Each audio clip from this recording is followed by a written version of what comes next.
Sure, good question. I think on both. There's places I've been, you've had to really rely on scheme. There's places you've been, you really got to rely on your talent. We have talent here, so I think we got to make the most of our talent, like Coach said. And I think we have to make it easy for our players to play fast, do what they do best, coach them up, fundamentals, technique. We need to do a good job of that, but there'll be scheme involved as well. So a little bit of both. Second row left, Bill. Jeff, Bill Landis from The Athletic. There's been it's been a strong philosophy here for the last few years of playing press man coverage with the cornerbacks. They oftentimes refuse to deviate from that. Just wondering where that falls in with your philosophy, how diverse you get with your coverages. Yeah, I think, spending the last 7 years in the NFL, I've watched a lot of these guys. I studied them as I got ready for the draft and the combine. And I've watched them play press, and they've done a great job. They've been coached well, and they've obviously been very talented. I'm a big believer in playing press, but I also believe you have to change it up. So we'll be some press, we'll be some off, we'll be a little bit of everything. But it's a good question because I know how much they've pressed here. But we'll continue to do some of that. We'll do some other stuff as well. And then with you and Greg both being co-coordinators, just how do you see that working out? Is it a situation where you coordinate the back end and he coordinates the front seven, or how do you mesh your ideas together? Well, I think he did a great job answering that as I sat in the back when he was up here. I think he's one of the, I've known him even when I was in the NFL. I've known of Greg Madison, and is one of the best D-line coaches, one of the best college football coaches, in the country. I knew he was in the NFL. I knew he coordinated in the NFL, and I think his knowledge of the front seven is just sitting there talking with him is as good as I've ever been around. And I think the combination, I think it's going to be something special. And I think just knowing Coach, and him and I talked before we took this. I mean, we wanted to make sure it fit right. And so far, it's been awesome. The meetings we have been really good, and I've enjoyed it. So I think it'll be a really good mesh of his knowledge, my knowledge, but he knows stuff about the back end too, and I know stuff about the front end too. So I think we'll just continue to work it together. And right next door in the second row, Ari. Hi, Jeff. Ari Wasserman, The Athletic. The defense is returning a lot of players who played last year, but there's also a lot of talented players behind them. And, there's been some debate among fans, among people, about if the right players or if younger players were getting their due diligence or their chance to get into the game. I'm wondering, as a guy who walks in and has all this talent at his disposal, how do you analyze everybody from top to bottom in terms of who plays, starting positions, and all that? I mean, you just start from square one, analyze everybody, and go from there, or is precedent or anything that's occurred ever? Yeah, no, that's a good question. I mean, I think all of us, Greg's might have seen it a little bit more because he's played against Ohio State. And I've obviously studied the tape. I watched a little bit before I took the job. But for me, the best guys are going to play. And I mean that. I've started free agents over first-round draft picks. If I see a guy outworking another guy, the whole room's going to see that. The whole defense is going to see it. So if that guy shows that he's better, we're going to get the best guys on the field. And I want guys to feel that way. It's our job to play the best players. I'll always say, I see better than I hear. Just show me. Put it on tape. Do the right things. Work. And then if you're the best, you'll play. And if it's close, we'll find a role for you. But that's our job to do as coaches, get the best guys out there. Is it a tough position to be in to analyze or to break down an entire defensive roster from scratch? No, I don't think so. I think you just got to spend time, turn on the tape. I think that's why these morning workouts are important. And I think that's why spring football will be important. It will give us the opportunity to do that. And I know we're all very excited about that. And right behind Ari, Dan. Hey, Jeff. Dan Murphy. Yeah. You guys have a particularly young coaching staff in there. A lot of the additions are guys that are still looking on the bright side of 40, I think. Does it feel young around here? I don't think so. I'm almost 40, so I'm like one of the older guys now. I finally feel that way. But I just left an NFL staff where the head coach was 39. Some of my buddies in the NFL are 33, head coaches 34. So no, I don't look at that at all. I think there's good coaches young, good coaches old. So I think we have a really good mix. You get Coach Johnson and Coach Madison, two of the best in the business who have, some more years. But then Coach Washington, Coach Barnes, myself, even some of the quality control and the GAs and the interns around here. They got a great group. So I don't think about the age or the youth at all. Third row right, Rob. Rob Aller, Columbus Dispatch. 7 years since you've been out recruiting. Yeah. Stepping back into that adjustment from really dealing with men in the NFL. I mean, some are in their 30s, right? So Yep. trying to deal with 18-year-old kids. How are you going to make that adjustment? And have you talked to Coach Day about his expectations? What does he expect out of recruiting? Well, out of the recruiting, I think he expects me to go out and get the best players, and that's what I expect out of myself. When I was at Pitt, I did it for a long time. I recruited some really good players. Getting on the road, getting on airplanes and traveling, I had to get used to doing that again. I got a little tired going from city to city, but that's exciting because we don't have to draft them now. We get to go pick them. So I get more than one pick.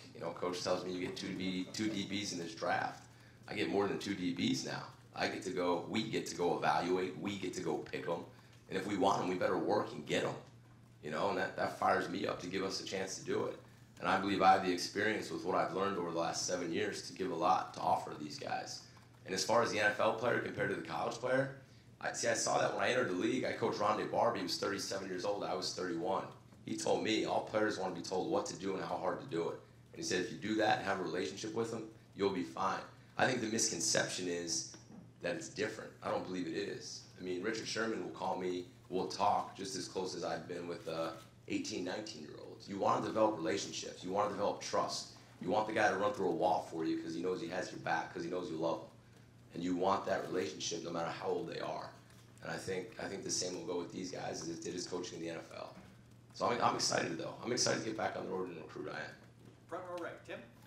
Yeah, Coach, Tim May, dispatch free agent. Okay. He retired this year. What did Welcome Ryan? back. What did Ryan Day tell you he wants fixed defensively, or new look, whatever it is you want to call it? Because obviously this team had great problems last year, giving up gash plays, big time plays, etc.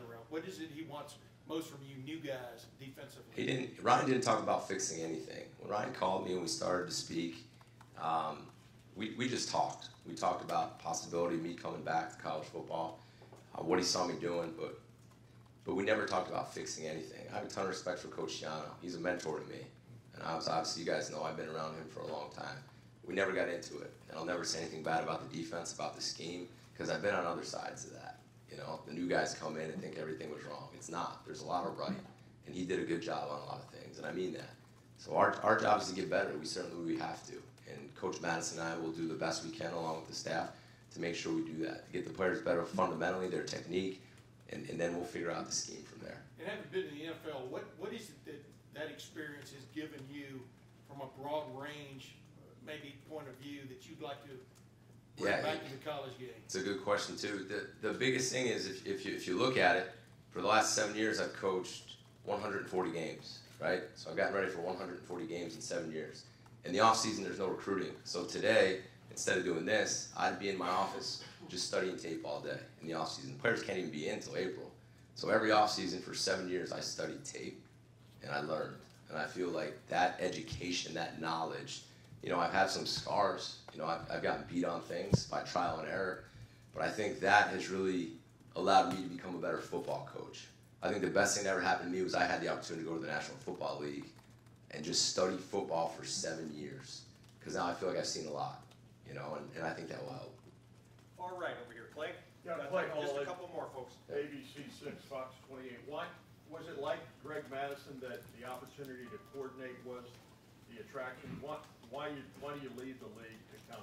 Yeah, that's a good question. A lot of people have asked me that. I wanted to coordinate, and I was ready to coordinate. But there's more to it than that, because I've had opportunities the past few years to coordinate, to come back to college. I had opportunities to go be some type of coordinator in the NFL this past year.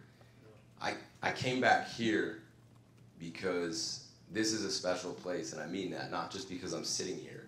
You get a chance to coordinate at a place where you can win a lot of games. That's important, but there's more to it than that.